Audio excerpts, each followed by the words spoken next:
Praise the Lord. एक बार फिर से आप सभी को जय मसीह की। और मैं परमेश्वर का धन्यवाद करती हूँ कि एक बार फिर से मुझे मौका मिला कि मैं वीडियो बना सकूँ। और जैसा कि आप लोग जानते हैं कि आजकल जो शिक्षाएं चल रही हैं, आजकल जो अ, लोग प्रभु के वचन को किस तरह से ले रहे हैं, आज एक कहानी के द्वारा हम सीखेंगे कि हम झूठ का शिकार ना हों, बल्कि झूठ से हम बच सकें। क्योंकि आजकल मसीह की शिक्षाओं में बहुत ज़्यादा मसीह की शिक्षाओं को बहुत ज़्यादा तोड़ मोड़ के लोगों के बीच में पेश किया जाता है। तो हम इन झूठी शिक्षाओं से और दुष्ट की योजना से बच सकें, परमेश्वर की यही मकसद है, अपने लोगों को बचाने का। तो आइए हम देखते हैं पहला राजा 22 और उसकी एक में इस तरह से एक कहानी है, एक घटना है जिसको बताया गया है कि एक दो राजा थे, जो कि एक इस्राएल का राजा था और एक राजा था यहूदा का राजा यशोपात था। वो दोनों आपस में बात करते हैं और कहते हैं कि 3 वर्ष हो गए और हमारे इधर कोई युद्ध नहीं हुआ। और आप लोग को मालूम है क्या? इस्राएल के राजा ने कहा कि क्या तुमको मालूम है कि जो गिलाद का रामोत है वो हमारा है और वो ज़मीन हमारी है। तो क्यों ना आओ हम वहाँ पर युद्ध करें। और वहाँ युद्ध, क्योंकि जैसा तू है वैसा मैं भी हूँ। क्योंकि यहाँ पे लिखा है कि राजा ने, जो यशोपात ने इस्राएल के राजा को उत्तर दिया, कहा जैसा तू है वैसा मैं भी हूँ, जैसे तेरी प्रजा है वैसी मेरी प्रजा है, जैसे तेरे घोड़े वैसे मेरे घोड़े हैं।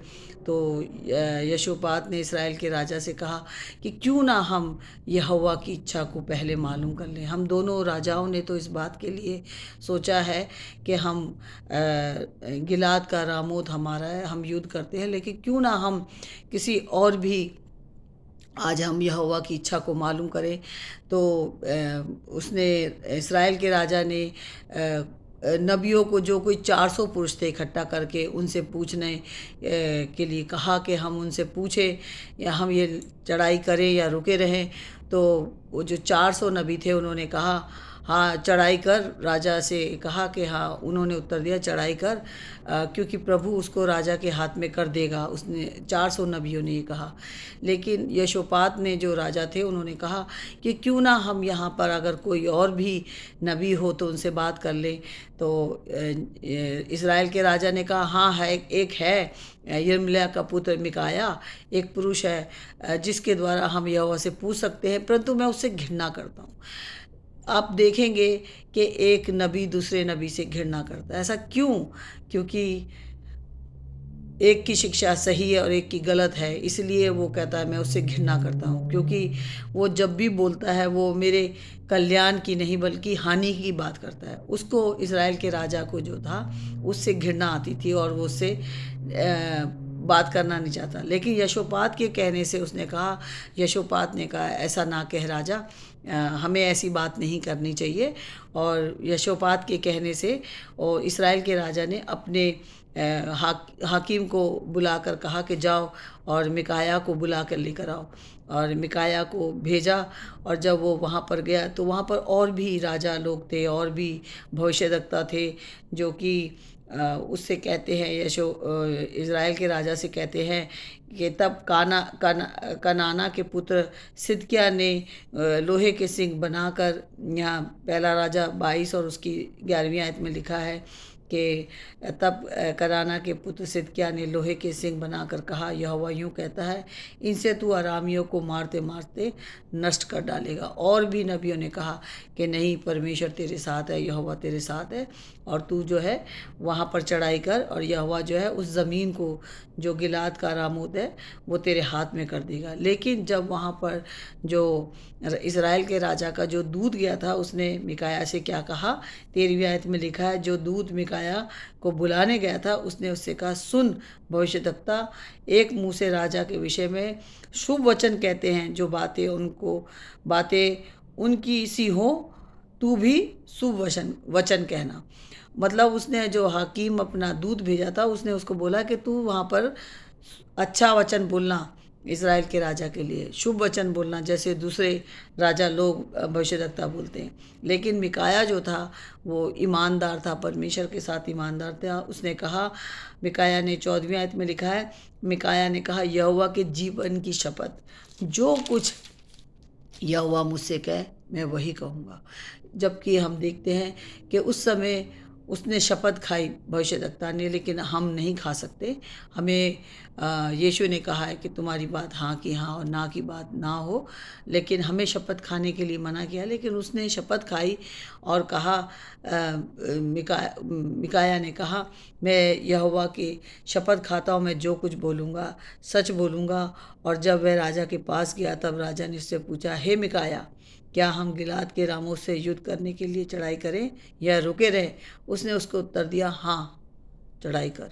मतलब यहाँ हम देखते हैं कि उसने जो हाँ बोला, क्योंकि वो चाहता ये था, इसराइल का राजा चाहता था कि ये हाँ बोले, ये ना बोले, क्योंकि वो ना सुनने का आदी नहीं था, बल्कि वो हाँ ही सुनना चाहता था। लेकिन उसने, जो मिकाया था, उसने टोंड मार के कहा था, इस बात को ताना मार के कहा था कि हाँ जा, जो तू करना चाहता है वो कर और कृतज्ञ हो, और यहोवा उसको राजा के हाथ में कर दे। राजा ने उससे कहा, मुझे कितनी बार तुझे शपथ धराकर चिताना होगा कि तू यहोवा का स्मरण करके मुझसे सच ही कह। एक तरफ कह रहा है कि मुझसे सच कह, और एक तरफ वो कह रहा है, मैं सुनना चाहता हूँ कि तू मेरे लिए अच्छा शब्द बोले, सच बोल, मतलब मेरे लिए शुभ वचन बोले। तो यहाँ पर हम देखते हैं इसराइल का राजा जो है वो अपने फेवर की बात करना चाहता है, अपने फेवर की बात सुनना चाहता है। तो यहाँ पर मिकाया ने कहा, 17वीं आयत में लिखा है, मिकाया ने कहा, मुझे समस्त इसराइल बिना चरवाहे की भेड़ बकरियों के समान पहाड़ों पर तितर बितर देख पड़ा, और यहोवा का ये वचन आया है, वे तो अनाथ हैं, अतएव वे अपने अपने घर कुशल क्षेम से लौट जाएं। वो कहता है, मुझे यहाँ के लोग ऐसे अनाथों की तरह दिखाई दे रहे हैं, जैसे भेड़ बकरी अपने चरवाहे के बिना अनाथ होती है, ऐसे ही मुझे यहाँ के लोग जो हैं वो मुझे अनाथ दिखाई दे रहे हैं।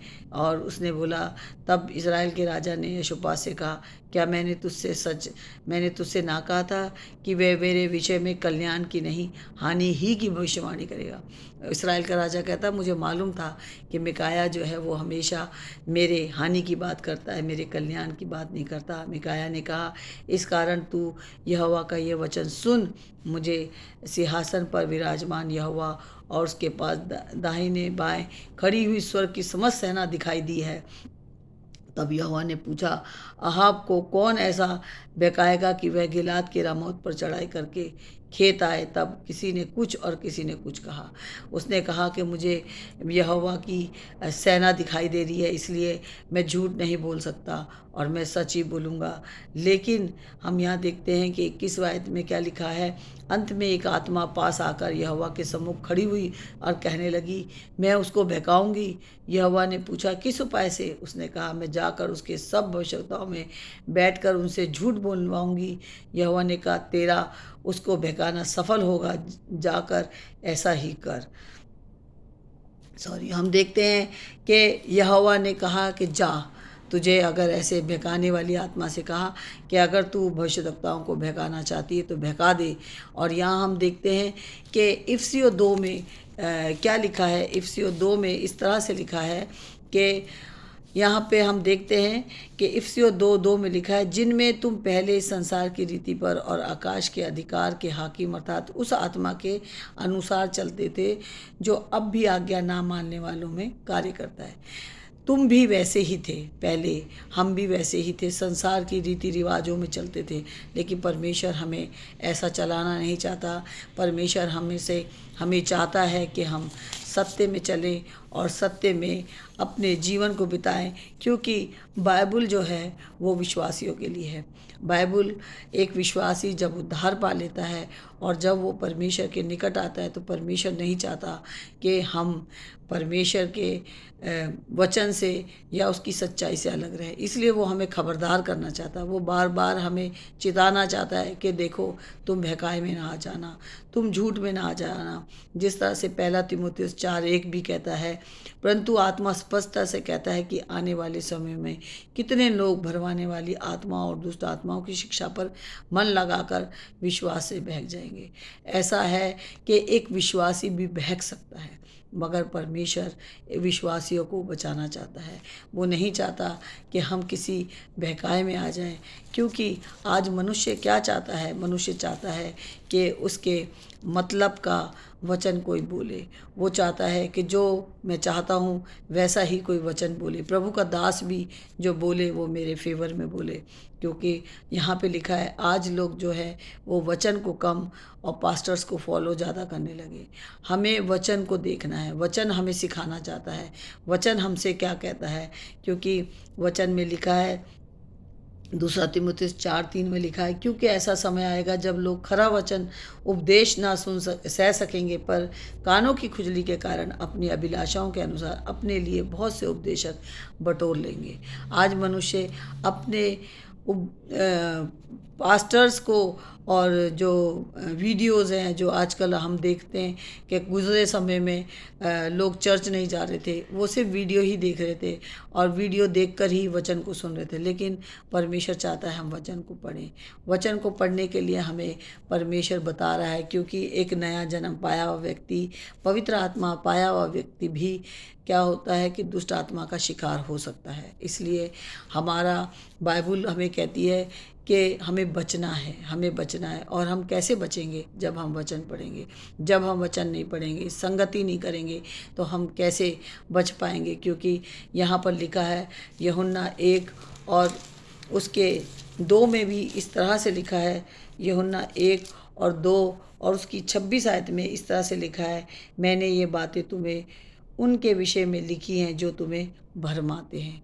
आज कुछ ऐसे लोग हैं, ऐसे पास्टर्स भी आ गए जो ऐसी शिक्षा देते हैं कि तुम्हारे पर्स में पैसे आ जाएंगे, तुम्हारे हाथ में अभिषेक का तेल आ जाएगा और तुम्हारे क्या कहते पर्स में अगर 1 नोट है तो 2 हो जाएंगे। इस तरह की शिक्षा दे रहे हैं। लेकिन परमेश्वर ऐसी शिक्षा को नहीं चाहता। वो चाहता है कि मनुष्य इन शिक्षाओं से बचे, क्योंकि पहला यूहन्ना 2 और उसके 18 में इस तरह से लिखा, हे लड़कों ये अंतिम समय है। यहाँ पे सिर्फ लड़कों इसलिए नहीं लिखा कि सिर्फ लड़कों के लिए, ये मेरे लिए भी है, आप बहनों के लिए भी है।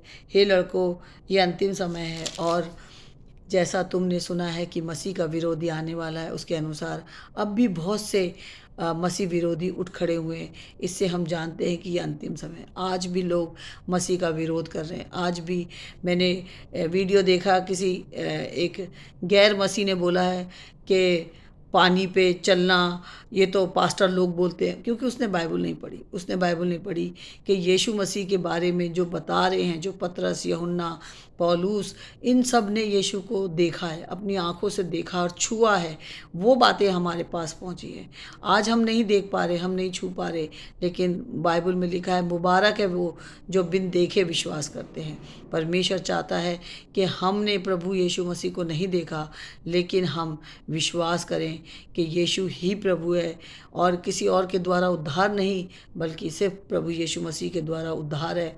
हम देखते हैं यूहन्ना 2 और उसकी 20 आयत में क्या लिखा है, परंतु तुम्हारा तो उस पवित्र से अभिषेक हुआ है और तुम सब कुछ जानते हो। किसका अभिषेक हुआ था? प्रभु का अभिषेक हुआ था, क्योंकि पर प्रभु के साथ यूहन्ना रहते थे। और यूहन्ना ने जब हम तक ये वचन पहुँचाया है तो वो कहते हैं कि परंतु तुम्हारा तो उस पवित्र से अभिषेक हुआ है और तुम सब कुछ जानते हो। मैंने तुम्हें इसलिए नहीं लिखा कि तुम सत्य को नहीं जानते, पर इसलिए कि उसे जानते हो, और इसलिए कि कोई झूठ सत्य की ओर से नहीं, कोई झूठ सत्य की ओर से नहीं। झूठा कौन है? केवल वह जो मसीह का होने से इनकार करता है, और मसीह का विरोधी वही है जो पिता का और पुत्र का इनकार करता है। परमेश्वर का वचन हमें बताना चाहता है कि हमें किस बात पे विश्वास करना है। लिखा है पहला यूहन्ना 2:27 में इस तरह से लिखा है, परंतु तुम्हारा वह अभिषेक जो उसकी ओर से किया गया। किसकी ओर से किया गया? प्रभु यीशु मसीह की ओर से। और तुम में तुम में बना रहता है और तुम्हें इसका प्रयोजन नहीं कि कोई तुम्हें सिखाए, वरन जैसे वे अभिषेक जो उसकी ओर से किया गया तुम्हें वह सब बातें सिखाता है, और वह सच्चा है, झूठा नहीं। और जैसा उसने तुम्हें सिखाया है वैसे ही तुम उसमें बने रहते हो। हमें आज किस में बने रहना है? सत्य में बने रहना है, क्योंकि परमेश्वर नहीं चाहता कि हम झूठी शिक्षाओं में और झूठ के विरोधियों के, जो कि मसीह के विरोधी हैं, उनकी बातों पे यकीन करें। क्योंकि इसी तरह मत्ती 7 और उसकी 15वीं आयत में क्या लिखा है? झूठे भविष्यद्वक्ताओं से सावधान रहो, जो भेड़ों के वेश में तुम्हारे पास आते हैं, परंतु अंतर में वे फाड़ने वाले भेड़िए। बहुत हमें होशियारी से किसी का भी मैसेज को सुनने के टाइम पे बहुत वचन को चेक करना है कि ये वचन सच में जो कहा गया वो सत्य है कि नहीं। बाइबल से ही बाइबल की बातों को तोड़ मरोड़ कर तो नहीं पेश किया गया है। इसलिए हमें बहुत खबरदारी से सावधान रहने की ज़रूरत है। और इसी तरह परमेश्वर के वचन में प्रभु यीशु मसीह ने मत्ती 24 और 24 में तो साफ बोल दिया कि देखो, क्योंकि झूठे मसीह और झूठे भविष्यद्वक्ता उठ खड़े होंगे और बड़े बड़े चिन्ह और अद्भुत काम दिखाएंगे कि यदि हो सके तो चुने वो को भी भरमा दे। ये प्रभु यीशु मसीह ने क्यों कहा था? क्योंकि प्रभु यीशु मसीह बचाना चाहते थे। प्रभु यीशु मसीह ने अपने लोगों को बताया, और आज ये मेरे और आपके लिए भी है कि खबरदार हों, क्योंकि लोग जो है चिन्ह और चमत्कारों पर बहुत बिलीव करते हैं। जैसा कि आजकल चर्चों में हो रहा है कि जैसे चर्चों के अंदर तेल और पानी से बोला जाता है कि ये तेल लगा लो, ये तेल बेचा जा रहा है। ये भी परमेश्वर की तरफ से नहीं है, बल्कि परमेश्वर के वचन में लिखा है कि अगर कोई बीमार हो तो प्रभु का दास वहाँ जाए, वो उस पर तेल लगाए और दुआ करे, प्रार्थना करे। उसको पर्सनली जाकर मिलना है, पर्सनली जाकर उसको उसके बीमार के लिए प्रार्थना करनी है, ना कि हम तेल की बोतलें खरीद खरीद के घरों में रख लें। नहीं, इस बात के लिए नहीं कहा गया, बल्कि हमें कहा गया था कि कोई अगर बीमार हो तो उसके पास पुरनी है, कोई जाए और वहाँ पे प्रार्थना करें।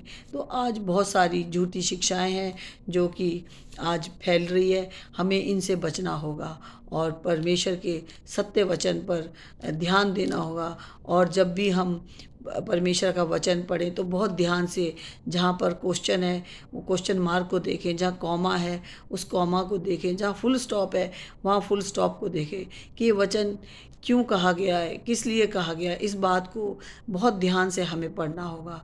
ऐसे ही बाइबल को नहीं पढ़ना, क्योंकि बाइबल जो कि हमारे आज हाथों में है, एक समय था जब बाइबल बहुत ही हाइडिंगली थोड़ी होती थी और लोगों को बोला जाता पहले तुम पढ़ लो फिर दूसरी जगह देना, और इस तरह से बहुत कम बाइबल होती थी। लेकिन आज तो हमारे हाथों में है, हम लोग बहुत अच्छे समय में हैं जबकि हम बाइबल को ध्यान से पढ़ें और उसको ढूंढें कि परमेश्वर का वचन क्या चाहता है।